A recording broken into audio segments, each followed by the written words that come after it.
And now, welcome to this session.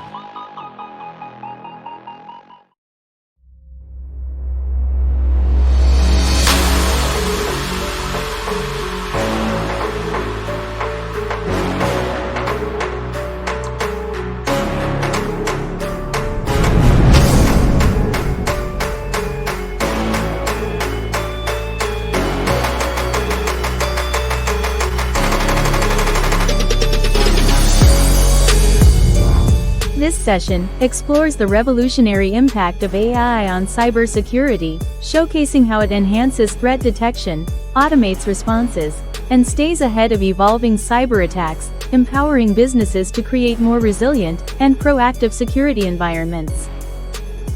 Our speaker is a solutions engineer at Pax8, helping technology service providers implement the right technology solutions for their unique needs. With a background in computer science and cybersecurity, he brings a wealth of experience in web development, cloud solutions, and network security. When he's not safeguarding digital landscapes, you might find him on the rugby field, traveling, taking photos, or exploring ancient history. Please welcome Mr. Jesse Giles.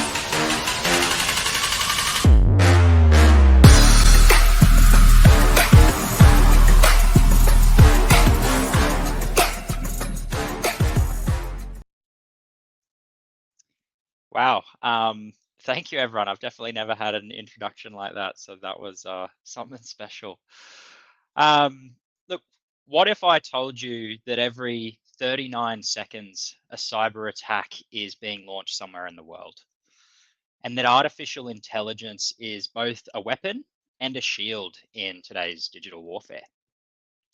What I'll be talking to you all about today is the dual role that AI has in cybersecurity. So how it's harnessed by attackers to launch more sophisticated threats, but also being simultaneously used by defenders to try and stay one step ahead. So hello, everyone. My name is Jesse Gillis, as you heard. I'm a cybersecurity solution engineer at Pax8.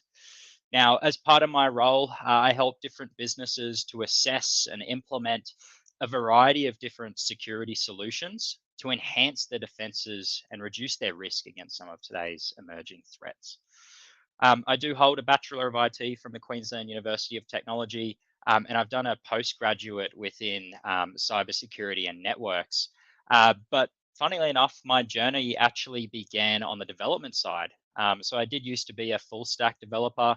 I used to build websites on PHP backends. I've done custom implementations for e-commerce businesses back in the day who wanted something beyond what they were able to get from something like WordPress and Shopify. I then started moving into React, building extensions for things like Shopify. I've built programs in C, C#, C++ throughout my career before I moved here into cybersecurity. And what I found is this background's given me a good perspective on the intersection of technology, security, and business, which I'm really glad to be able to share with all of you today. Now, how many of you have heard of Pax8 before? I do see a couple of familiar faces in the attendance list there, but for those of you who haven't heard of us, I know we did just show a short video. We are a born in the cloud marketplace. And that means that we work with MSPs or managed service providers and IT companies, and we give them one place that they can come to buy, sell, and manage their cloud solutions.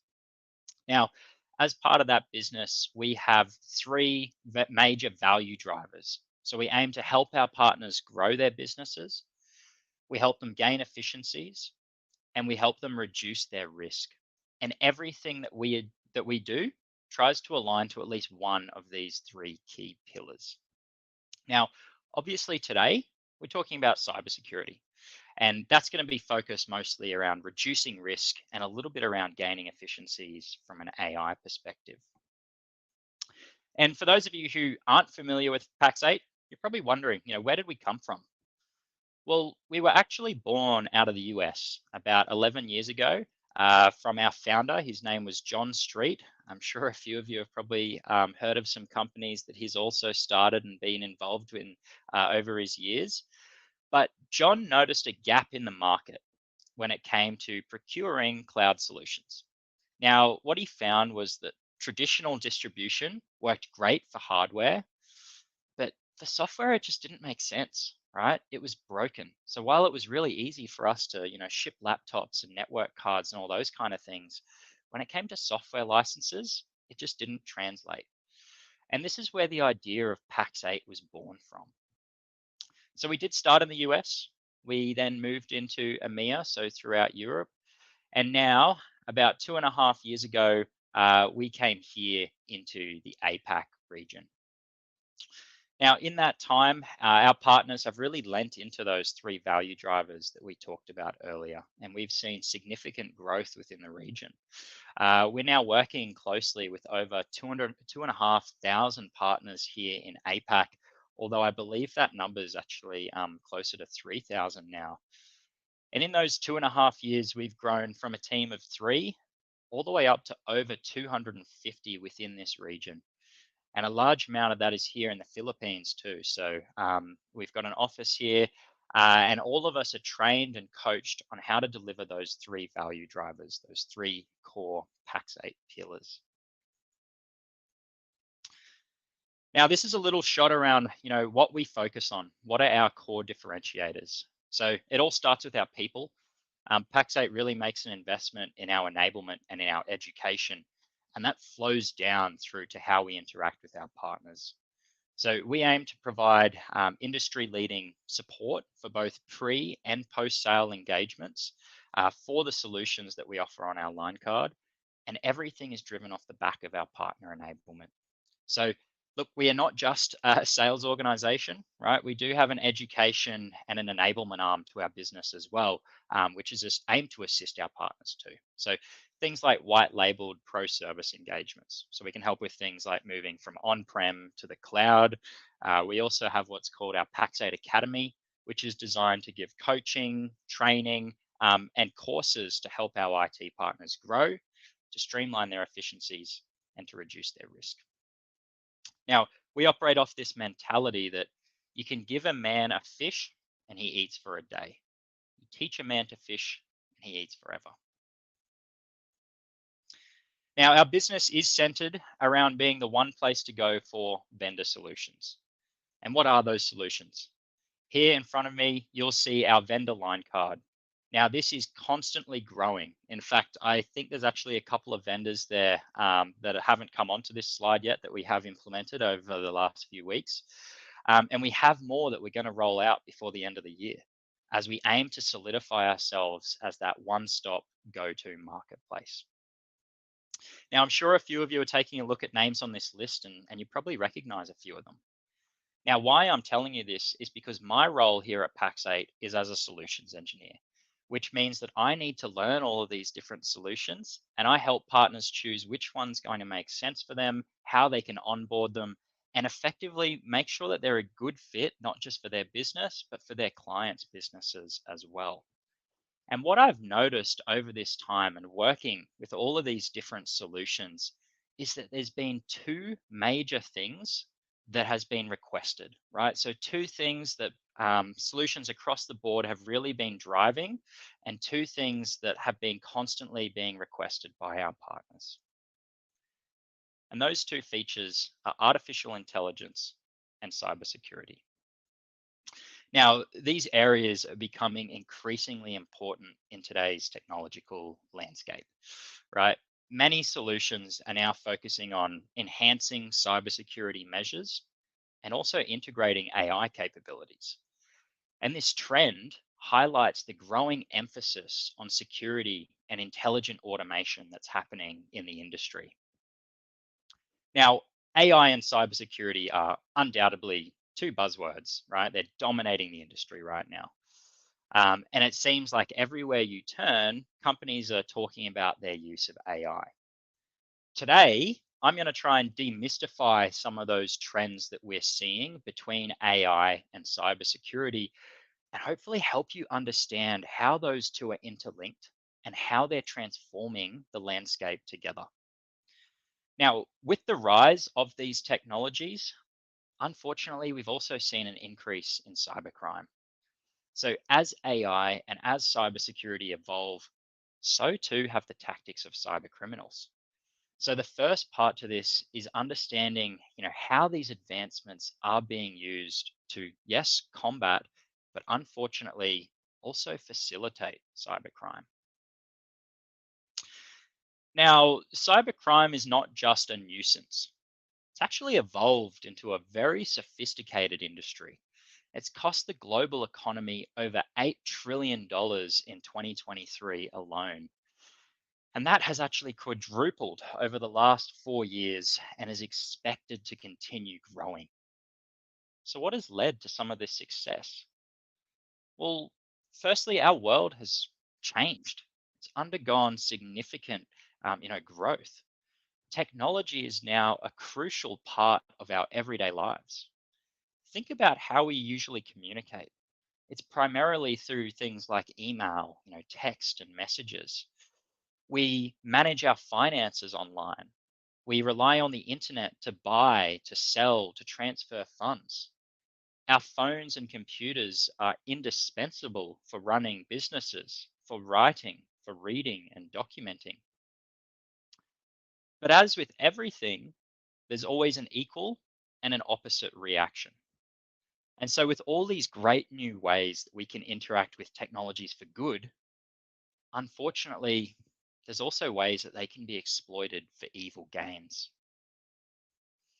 And so, this is what I call some of cybercrime's best sellers when it comes to the crime business, right?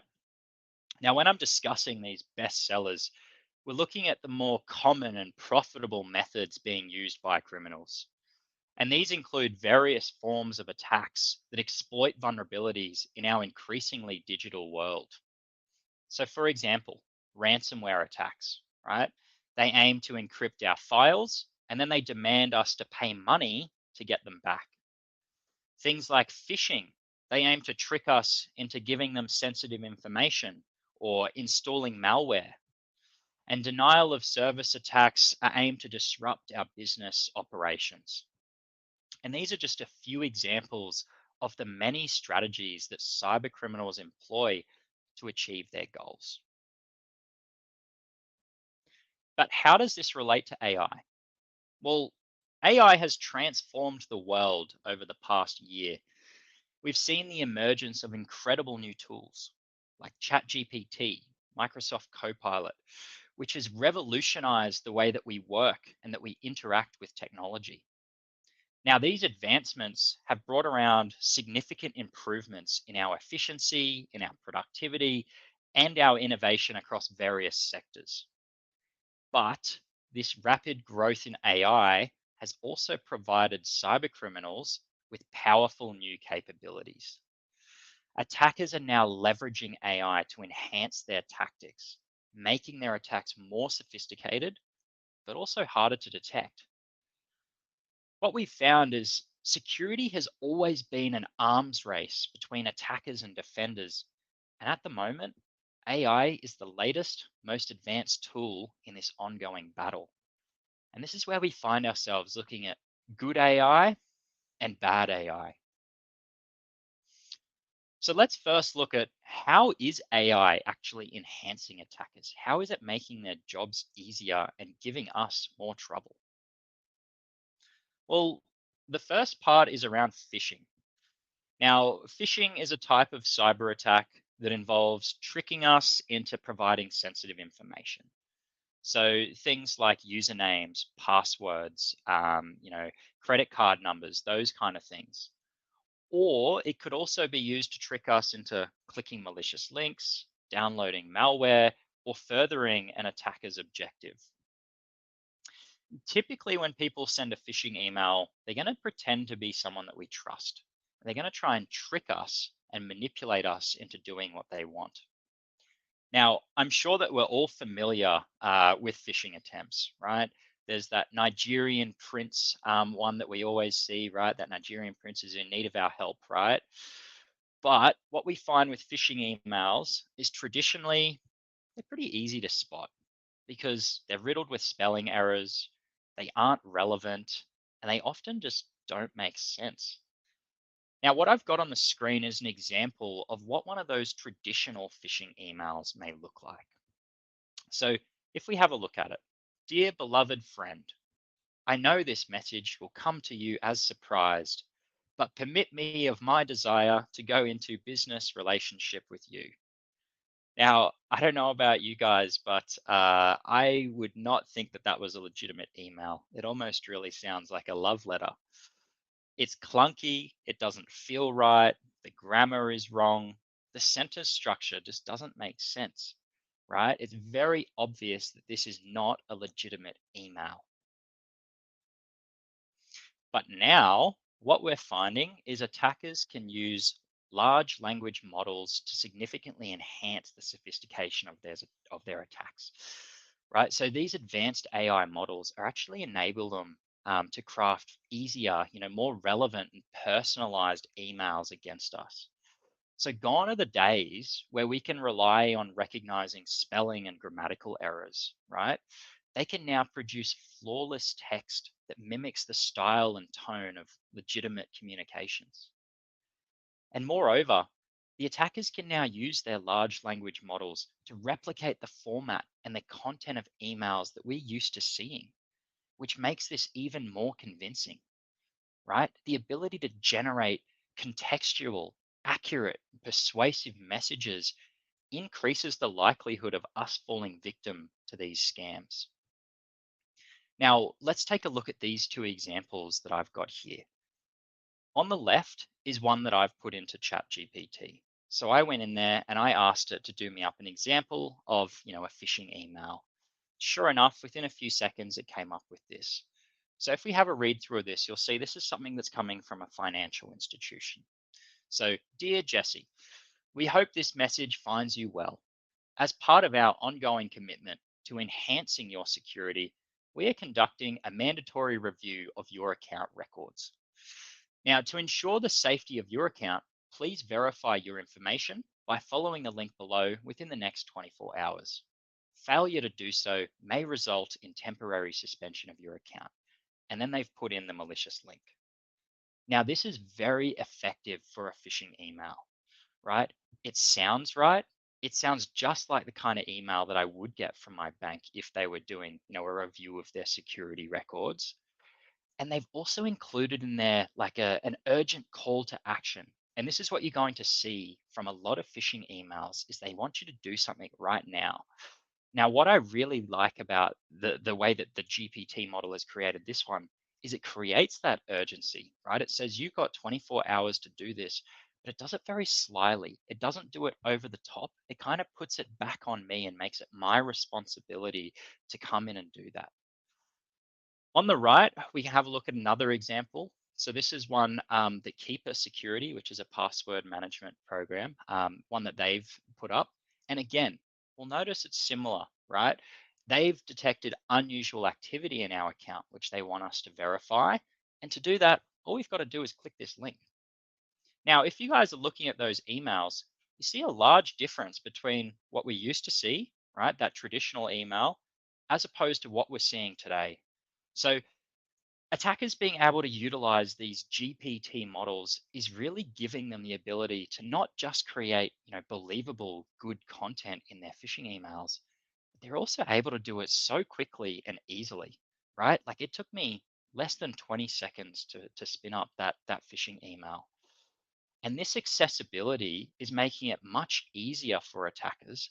And it's allowing them to push this out, and lower the barrier of entry. Previously, maybe they needed to be a little bit more skilled to create something like this, but now anyone can do it. Now, another thing I'd like to point out here is the language that's used in phishing attacks. Now, traditionally, most phishing emails are going to be sent in English, right? It's a widely spoken language in many countries around the world. So, places like the USA, Australia, New Zealand, the UK, we all use the same language. And this is kind of given a layer of protection for regions like Southeast Asia, where unique languages are more prevalent. But now, with AI, this natural defense is being taken away, right? They can now effortlessly translate phishing emails into numerous different languages with perfect accuracy, making it significantly easier for attackers to target people around the world. Now, those same large language models can also be used to write malicious code. So we've all heard of things like script kiddies, right? Where they're just downloading other people's, malicious scripts and running it. But now with large language models, there's almost no barrier to entry towards who can do this. So yes, models like ChatGPT do have built-in safety features that try and reduce the risk of spreading misinformation or harmful content. And these protections usually do have some sort of content filter, guidelines for responsible use. But it's not hard for us to get around these safeguards, right? And for some of that information to slip through. Now, again, I've got a screenshot here of something that came out of Checkpoint, who is also a security vendor. And you'll notice that they've asked for some VBA code. Now, they want it to execute from an Excel workbook. They want it to instantly download something from a URL and to run it. Right now, look at how easy it was for ChatGPT to give them a way that they could instantly download malware from the internet and run it from an Excel document, right? Now, while there are ways of doing it through ChatGPT, there are also other AI models. Now, I don't know if anyone here has heard of something called Worm GPT, but it's an AI GPT that's emerged without restrictions, which makes them way more dangerous. So, unlike ChatGPT, something like Worm GPT has no ethical guidelines. So, it can be used for harmful purposes, such as creating phishing emails, spreading false information, or even just assisting in cyber attacks. It is effectively an evil AI, right? And its creators actually wanted an AI model that was able to help attackers without any regard for ethical or legal restrictions. So it's an AI model that can provide responses on request, regardless of how dangerous, how reckless, how inhumane, unethical, or even illegal it might be. Now, these large language models can be used to create phishing emails, they can be used to create malware, they can be used to exploit vulnerable systems, and even provide guidance on how to hack sensitive networks. And all of this can now be done in seconds. Taking that a step further, what I'm going to show you here is something that we've seen emerging recently. It's a new type of threat that was first coined as, it was called Black Mamba. Now, this style of attack actually involves requesting code from GPT. So it's a malware that's in constant communication to a GPT model. So it's able to create polymorphic threats on the fly. And this is the kind of attacks that we're likely going to be seeing next.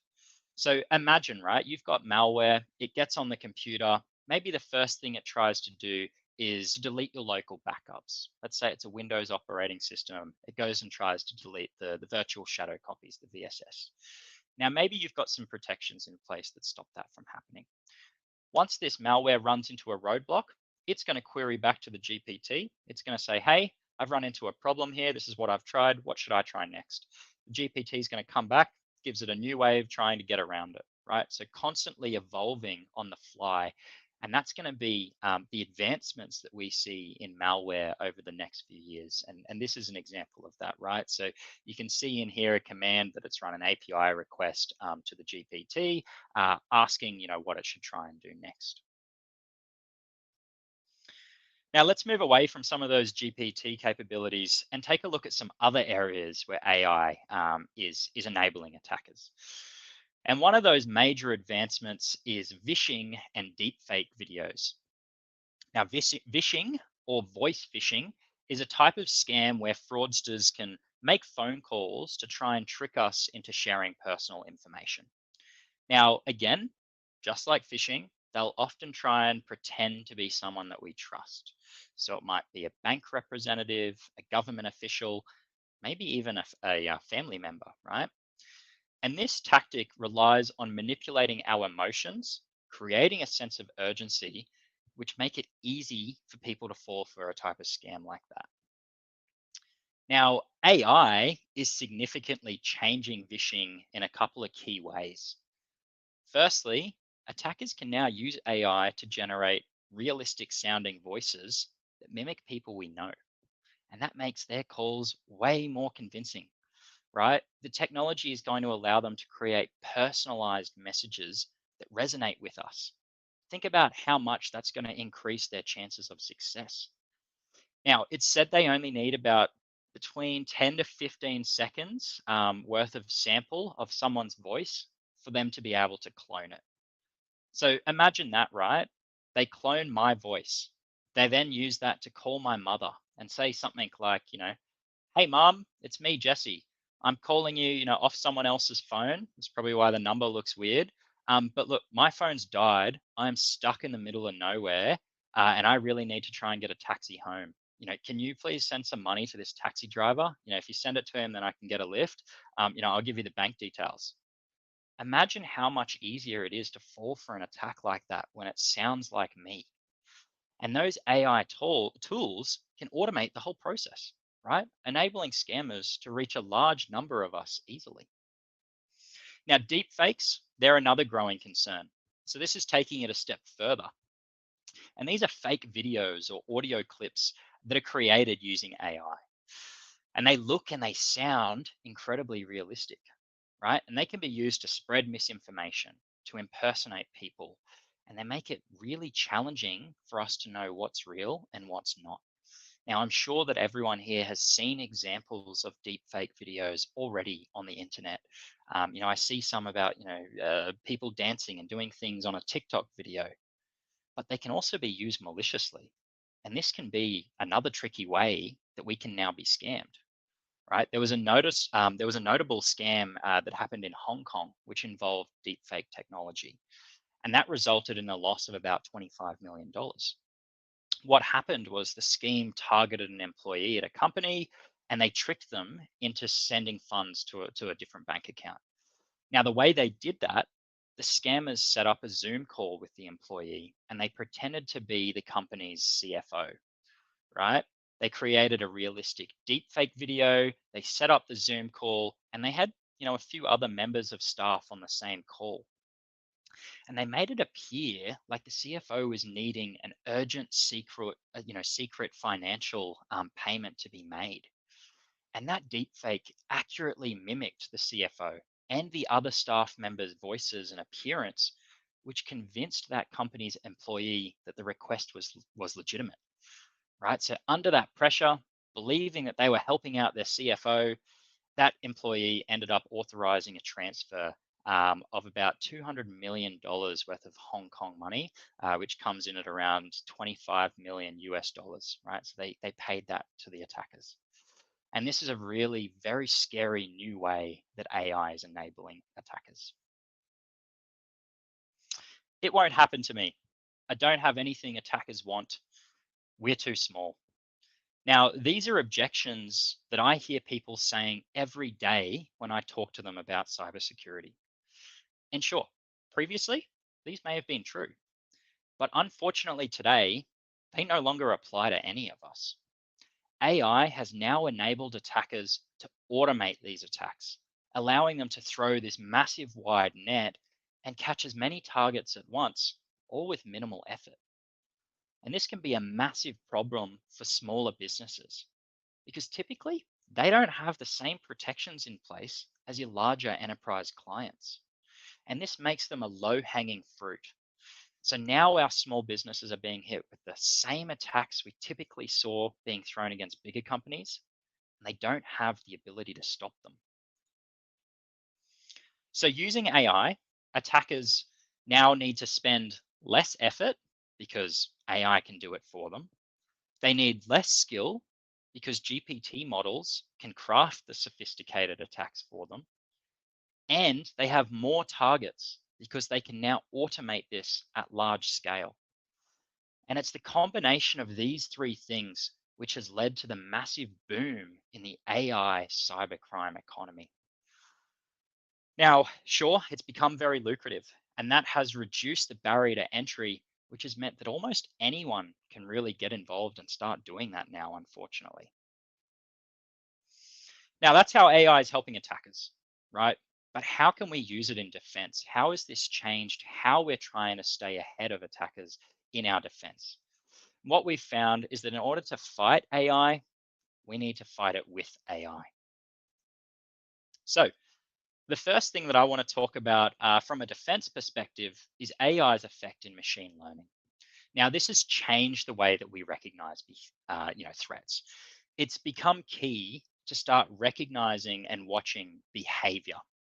Now, previously, we used to rely on something called signature-based detections, where we're comparing applications to a list of known bad threats, right? And the way I want you to think about that is like your bouncer who's at your nightclub, right? You go to line up, he's got a list. If I'm on that list, I've done something bad before, I've caused trouble, he doesn't let me in.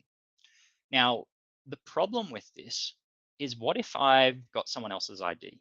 What if I've changed my haircut, changed my name? What if I've never caused trouble before, but tonight's going to be the first time I do? Then that method just isn't enough.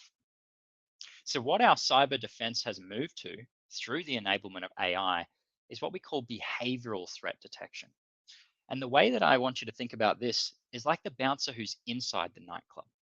Now, here's the one that's watching for when I do something that I shouldn't be, right? So if I'm starting a fight or I'm getting up on the table and dancing, I'm drinking too much. He's the one that's looking for that behavior, grabbing it, taking you outside, right? And this has been embedded into tools like EDR or endpoint detection and response.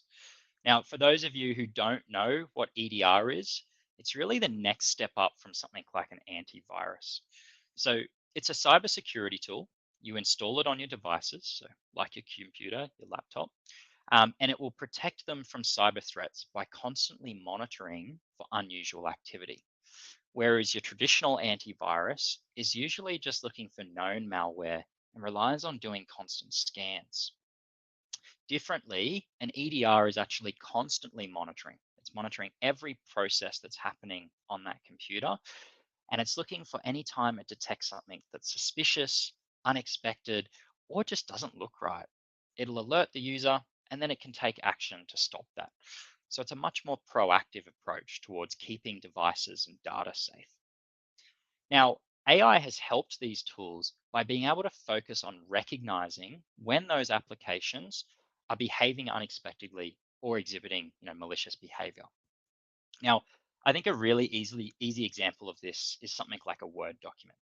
Now, let's say I work in HR and someone emails me a Word document version of their resume. Now, I see that Word document, I download it, I bring it down onto my computer. But that's actually a macro enabled Word document. And what happens is as soon as I open that Word document, it launches a macro, right? So it uses VBS. From there, it launches a PowerShell window, right? Not really something we'd expect to see after opening a Word document. I don't know about you guys. I definitely wouldn't expect to see a PowerShell window opening after I've just opened up a resume. But from there, that PowerShell might connect to the internet. It might download a few files, some DLLs, some other files onto my laptop. It then might go and erase my backups, right? So like we talked about before, it might try and delete my VSS copies. And then it might go and encrypt all of our files. Now, at this stage, we're now dealing with ransomware, right? But how did it get on there? All it did was come through a Word document. Now, if that Word document hadn't been seen before, if we don't have the SHA-1 hash of that application, this wouldn't be flagged. Now, what we rely on is being able to recognize the behavior. And this is where AI becomes a key part in the solution. And what it's doing is it's looking at, okay, you've got a Word document launching a macro. Sure, that's legitimate. Sometimes there are, actual uses for macros from Word documents or Excel documents, but it'd usually be to like bring data into a table or something like that. When Word launches a macro that launches a PowerShell, that's a bit suspicious. Now, when PowerShell downloads files on the internet, when it deletes files, when it encrypts everything, that is definitely malicious. And this is what the AI is now able to do, is it's able to flag that and recognize that malicious behavior. And oftentimes, the way it's doing this is by mapping towards, cybersecurity frameworks. So this is an example of one of the solutions mapping towards the MITRE attack framework, where it's coming back and it's saying, look, you've got a document that's behaving abnormally. You've got Office program loading DLLs that's macro execution. You've got a possible info stealing attempt, right? Coming back, mapping as to why it thinks it's malicious because of how it compares to other typical cyber attacks. And this becomes really prevalent when we start looking at things like supply chain attacks. Now, if you haven't heard of a supply chain attack, it's when attackers will try and sneak harmful code into legitimate software updates and real apps from trusted companies. Now, typically these companies will be hacked first, and attackers like to target them because they can then push that out to hundreds, thousands, if not millions of people around the world and be able to spread their malware, through legitimate means. Now, for example, the SolarWinds attack, I think, is a really famous one that people always remember. So hackers got into SolarWinds, they added harmful code to that update, and then they pushed that out. And the SolarWinds customers actually then were infiltrated. Hackers were able to access their networks. We've seen similar things from companies like 3CX recently. It's becoming a very growing threat vector. And this method is particularly effective because it leverages the trust that organizations put in their programs. Now, luckily, with something like AI, this should be able to pick that up. It should be able to recognize when that program is no longer acting the way that it should be and when it's now starting to exhibit malicious behavior. But this is where we need to take a think, especially for those of us who are software developers. We need to be making sure that when we're building our applications, we're building them to be as secure as possible, right? Security by design. Now, the reason I say this is because I do often see legitimate software being flagged as malicious in some EDR tools. And what we then have to do is we have to add it as an exception. Now, when you add something as an exception within an EDR tool, you're telling that AI, look, I know you think that this is bad, but it's not, just ignore it. Now, what happens when we ignore that? And then 6 months, 12 months down the track, that company gets hit with a supply chain attack. What was originally a false positive is now a true positive. We have no capabilities to detect that. So there needs to be a lot of collaboration here between people who are on security tools, but also people who are in charge of building some of today's solutions and our developers. Now, what about email, right? About 90% of attacks actually begin with an email. And the same sort of behavioral detection methodology that we just talked about can actually be applied to email environments as well. Now, email security tools will typically intercept mail before it lands in our inbox. They will scan it and then they'll send it on if it looks okay. If it's not, then they're going to quarantine it. Now, often attackers will try and attach a malicious attachment like that Word document that we just looked at in the hopes that we will download it and run it on our computers.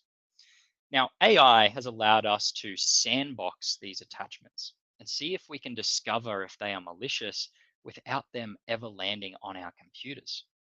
So, this visual diagram I've got here kind of illustrates that, right? If they tried to send me that resume, it gets intercepted by my email security tool, taken up into the cloud. It runs it in a virtual machine there.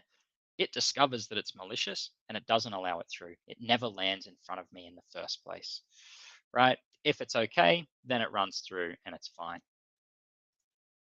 But not all phishing emails are going to have attachments, right? So those same AI capabilities that we use to detect malicious files can also be used to detect malicious links, as well as evidence of social engineering, right? These models can be trained to analyze the text of an email or of a website that it's pointing to identify common red flags, right? So things like the misspellings, attempts to coerce us, right? URL structure, those kind of things. It can even look at the relationships. So if I get an email from someone that I have never communicated with before, and they ask me to pay this invoice. That's a bit weird, right? Typically, if I'm getting asked to pay an invoice, there's at least an email or two beforehand where we've at least said hello.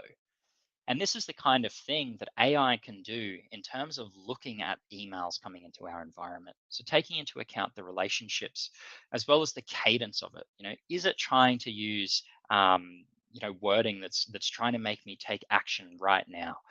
Is it trying to trick me into something? Is it asking for gift cards? These kind of typical things that we'll see from a phishing email.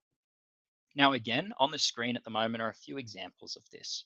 So you'll see the bottom right there is kind of what I was talking about there. It's the behavioral analysis of that email. Does it have evidence that I would typically see in a phishing email? On the left-hand side there, you'll then see how that AI model has compared it towards other typical emails.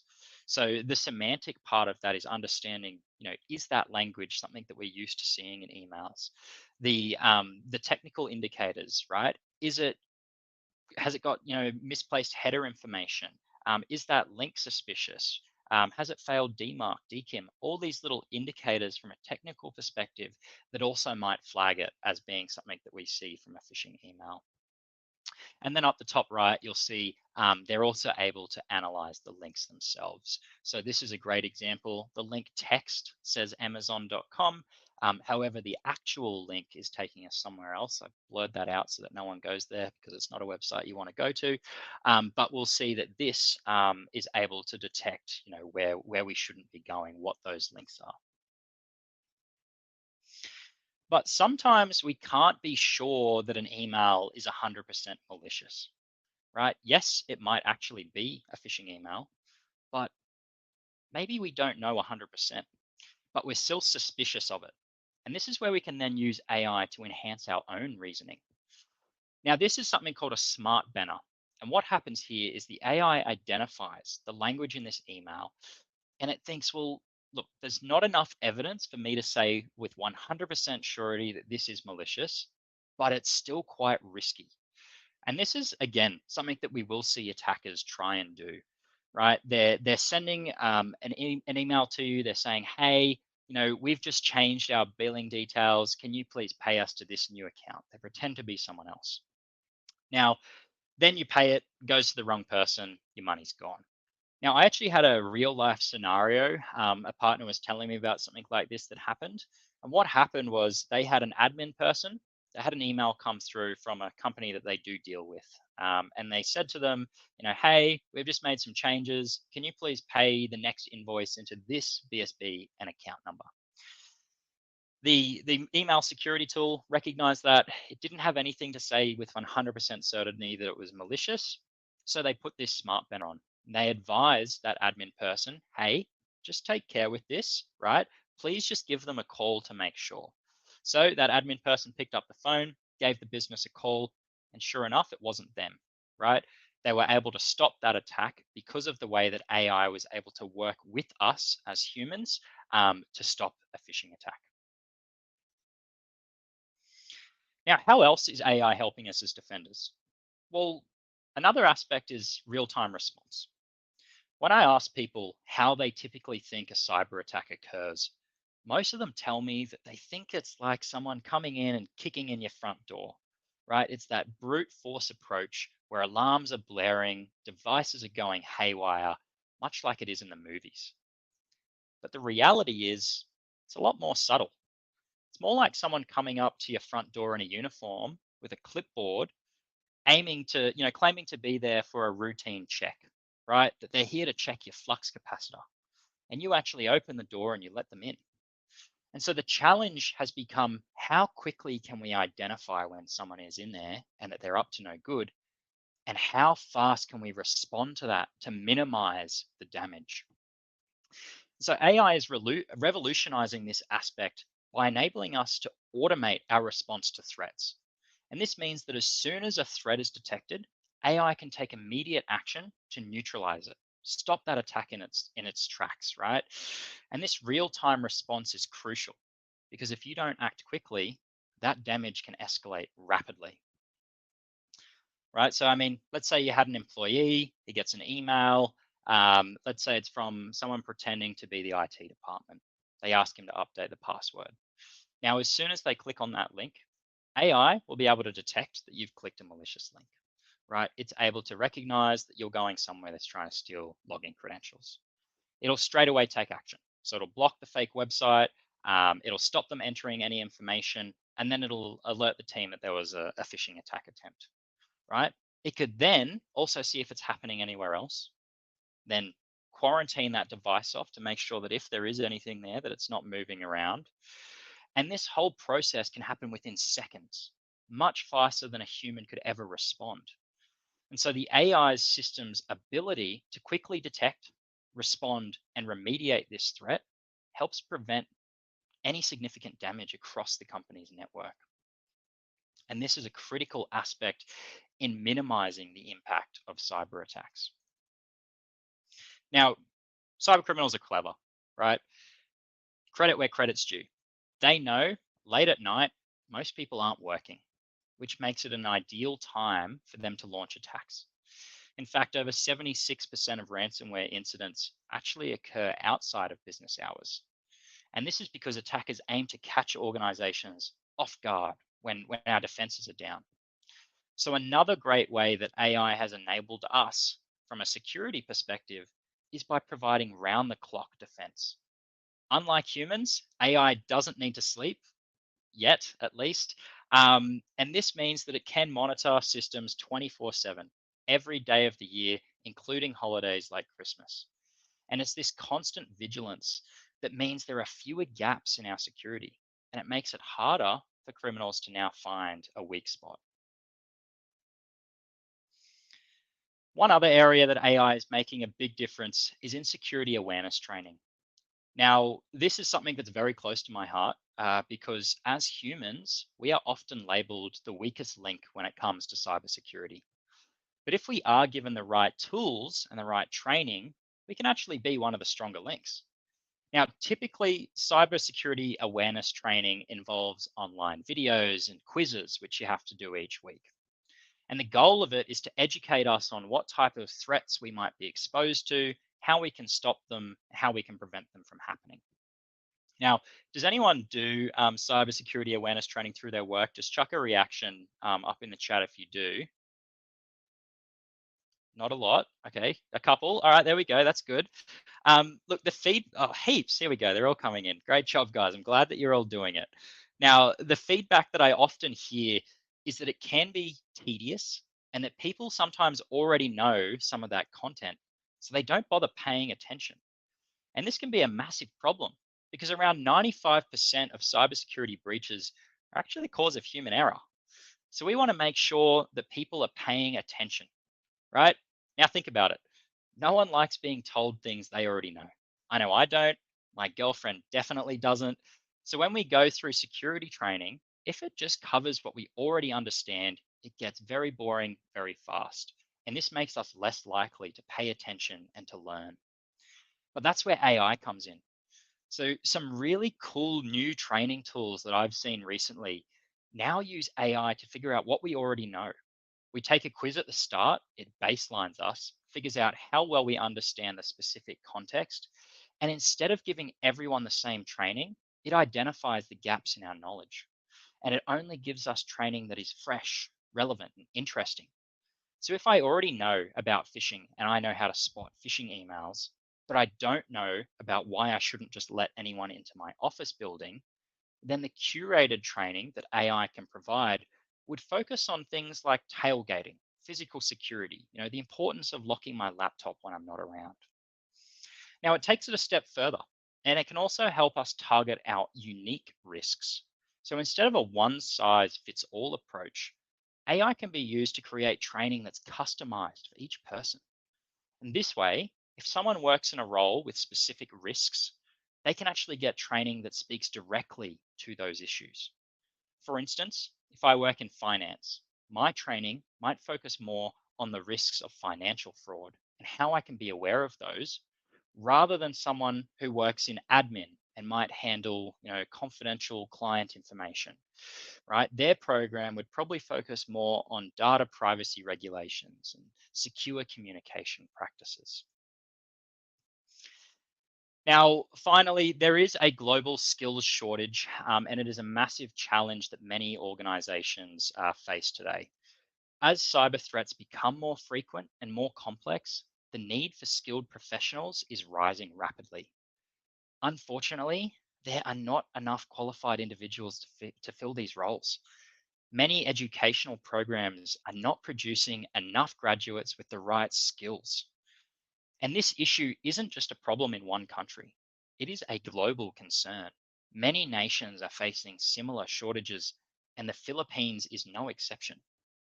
But again, AI is helping to solve this problem. Everyone is bringing in some sort of generative AI into their businesses. And why wouldn't you? It makes sense. It's easier to use, it's faster to perform everyday tasks, and the cybersecurity space is no different. A lot of security tools, like EDR, have been bringing out generative AI tools to assist analysts in their everyday tasks. Things like searching for threats, analyzing events, or even writing queries, right? And this is simplifying their more complicated tasks, which means you might have someone who's a level one, but with an AI assistant, they now may be able to do the same tasks that previously required a level three. At the same time, meaning we can respond faster and deal with more threats. So if I'm an analyst and I have an AI assistant, it could help me to solve alerts that are popping up, right? I could use it to analyze threats. It could give me a summary, tell me what remediation actions I should take. It could also be used for threat hunting in my environment. So writing queries to look for, evidence of compromise. So for example, how often are you guys logging into your work machines outside of hours, right? I know that I'm typically not on my machine outside of 9 till 5. But if you have someone logging in at 2 a.m. in the morning, it might not be malicious, but it might be something that's worth more investigation. And by using AI, it could help it, or it could help me write a query to try and find that, figure that out, and give me the results, all while I can use common language. So it's allowing us to help solve some of those issues that are raised by global security skills shortage. So while AI is being used both as a sword and as a shield in today's landscape, there are powerful uses for this in both sides, right? It is empowering defenders, but it is also empowering attackers, which leaves us in this scenario where we've got a battle of the titans with good AI and bad AI both being used. And if we are to stand any chance in defense, we need to be making sure that we maximize the uses for AI to fight against AI. Now, who knows what kind of advancements we may see next? We are lucky enough to be in an amazing era of technology, but what we can be sure of is that AI will likely be at the center of it. Now, at PAX 8, we will certainly be watching to see what impressive innovations come out in the future. So thank you very much, everyone. If you'd like to learn anything else about some of the solutions I spoke about today, we will have a booth. So come and say hello to us at SoftCon. It's been a pleasure. Now, I believe there's some time for questions. So if anyone has any questions, please feel free to chuck them in the chat.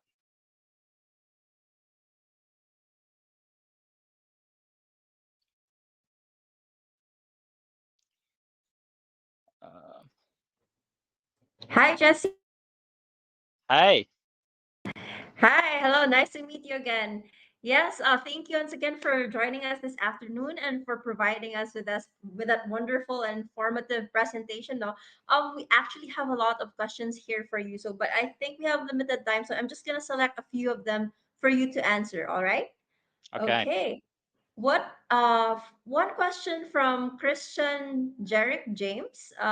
What are the biggest hurdles organizations face when adding AI to their cybersecurity plans, and how can they overcome these challenges? Yeah, that's a great question. Look, I think especially when we start looking at some of the AI solutions, we need to be making sure that we address this from a privacy perspective. So be aware if you are introducing any AI solutions to your environments, Mhm. that you are locking those down. We don't want people who are able to access things that they shouldn't have access to. So I think that's one major part to that. But the other is also going to be making sure that we're using it to empower us. The way that AI is at the moment, it's not enough to just do it by itself. It needs to be Mhm. an effective collaboration between humans and AI to make sure that we get the most out of those tools. All right. Thank you. Thank you, Jesse. And I hope that answers your question, Christian. Another question here from Isa Pearl. What are the primacy cybersecurity risks faced by non-tech mature organizations when adopting AI? What are the primary cybersecurity risks faced by non? Um, Okay, so I'm going to assume that you're asking like what are some of the major threats that are being posed Yeah, by attackers here? Yeah. I think So that's look, it. y- yeah, I think that ransomware and phishing are two of the major ones. Now, Mhm, the way that you can try and overcome that really is, I would recommend you look at something like a cybersecurity framework that can help you, address some of those risks and reduce the risk of attack. But typically, there's also five, at least things you can do from a baseline perspective. So mhm, implementing something like MFA, right? Making sure that people are who they say they are.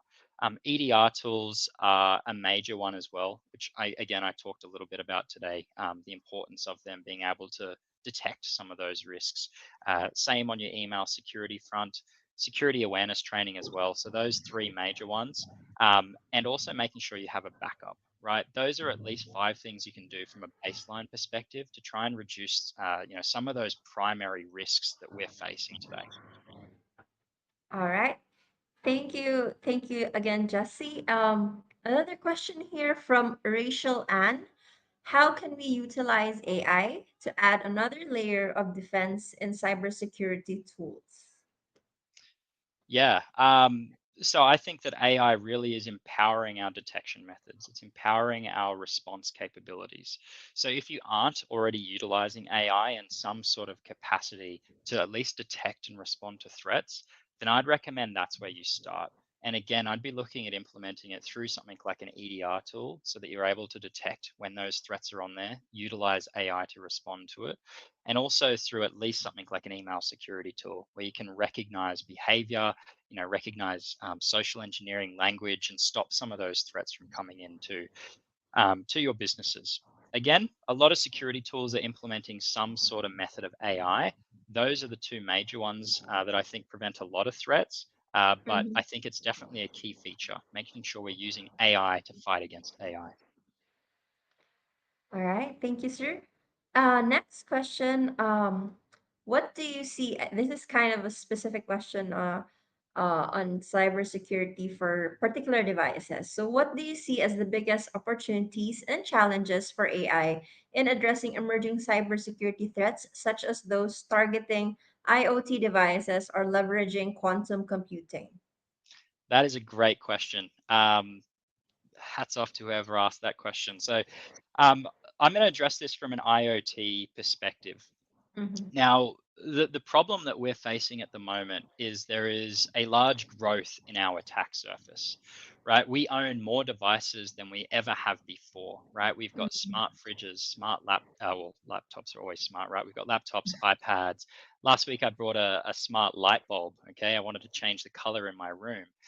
Now, the problem with those is they're all going on our networks and they're often mm-hmm, not built with security by design. They're built to do a job.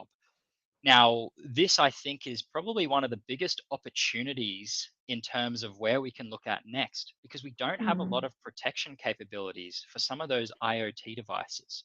So, if we can look at some way that we can actually start detecting threats that come in via IoT, breaking them down, stopping them at those attack surfaces, then that's really going to be key in terms of how we can address what I think is one of our biggest challenges, which is the fact that attacks could come in via your smart light bulb or via Yeah. your aircon, those kind of things. So I think that's a great question. I'd love to see what kind of I guess solutions are going to come out next to solve that challenge. Thank you, sir. Actually, the one who sent that question is anonymous, so we can't really commend him personally. But thank you once again for that wonderful question and answer. And that, I think we have time for the last two questions. So another question here is, with the increasing use of AI in cybersecurity, how can we ensure human oversight and ethical considerations are addressed, especially when dealing with potential bias in AI algorithms? Yeah, I think this is a really key one. I Mhm. don't have an exact answer for that. I think you've flagged something that's definitely an issue. Um, AI, it can have bias, right? Anytime that it learns off anything that we as humans have, then it gives it the opportunity to have bias.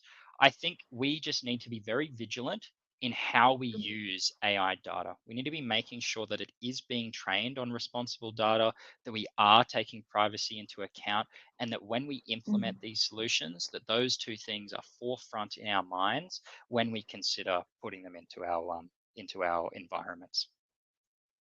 Thank you, sir. And our last question from Kim John. What specific AI-driven tools or techniques have shown the most promise in threat detection and response in real-world cybersecurity scenarios, and how can organizations effectively integrate these solutions into their existing security framework? Yeah, look, I think EDR is really the meat and bones of that. EDR and again, security, email security tools, right? They're two of the major threats or threat vectors that we're seeing. So the ability within an EDR tool to recognize malicious behavior, to be able to respond to that, use the AI portion of that, I think that's really key. And how can we implement that? So I would be installing that on all of your devices. Now, my recommendation would be to look at a cybersecurity framework that helps you figure out how to do that. Now, there's a lot that might make sense for you. You really need to decide which one is going to work. If we look at something like CIS controls, for example, which is a globally accessible free one, that kind of walks you through the steps that you could take around, implementing anti-malware defenses. And what they recommend is making sure that if you're putting EDR tool on your devices, that you're not just doing it for a select few, that you're pushing it out across the board. Now, when you do that, you also need to make sure that you've got the team that's monitoring it, that's checking some of that stuff, right? So it's not just about installing the tools, it's also making sure that you've got people who are able to manage them for you. Now, that's from Mhm. an endpoint detection and response perspective. The email security perspective is also going to be key, right? 91% of threats Mhm. come through, or incidents can be traced back to a phishing email. So making sure that you put something, whether it's a secure email gateway where you change your MX record, you scan emails, and then you send them through to you, or whether you implement, an API-based solution, as again, a couple of different ways you can go about it, but scanning all of the email that's coming into your environment, making sure it's clean and utilizing AI to do so. All right. Thank you so much again, Sir Jesse, and to all our participants who gave their questions. Guys, as much as we want to answer all your questions, we're running out of time. So we ran out of time already. I hope Sir Jesse still has time after this session, which they can go directly to you at a networking table outside at the lobby if you still have time. Or, sir, will you be at the PAX 8 booth during the And on Friday? unfortunately not. I was planning on being there. I unfortunately had a leg injury and my doctor has not allowed me to fly. Um, Oh no. yeah, so Uh, I am stuck in Australia. I would love to have been there, but there will be a couple of other members from our team. So I would suggest if you do have questions and you want to yeah. learn more about some of the solutions, come have a chat to us. Alternatively, feel free to I guess flick me a message, on Yeah. some sort of, get in touch with us at PAX 8 and we'll do our best to help answer some questions. Yes, oh, yeah, as Sir mentioned, so there will be an opportunity that you can get in touch with Sir Jesse, and the resources I think will be posted as well in this session page that they can get back to. Great. Okay, guys, thank you once again for joining us. And can you show some appreciation to Sir Jesse this afternoon? Thank you so much for that wonderful presentation, sir. And if you enjoyed this session, please do give your rating and share your feedback for this session and all the other sessions that you've joined. You'll find the link in the chat box on your side. And then again, thank you so much, everyone, and see you on the next session. Thank Bye. you very much. Thanks, everyone.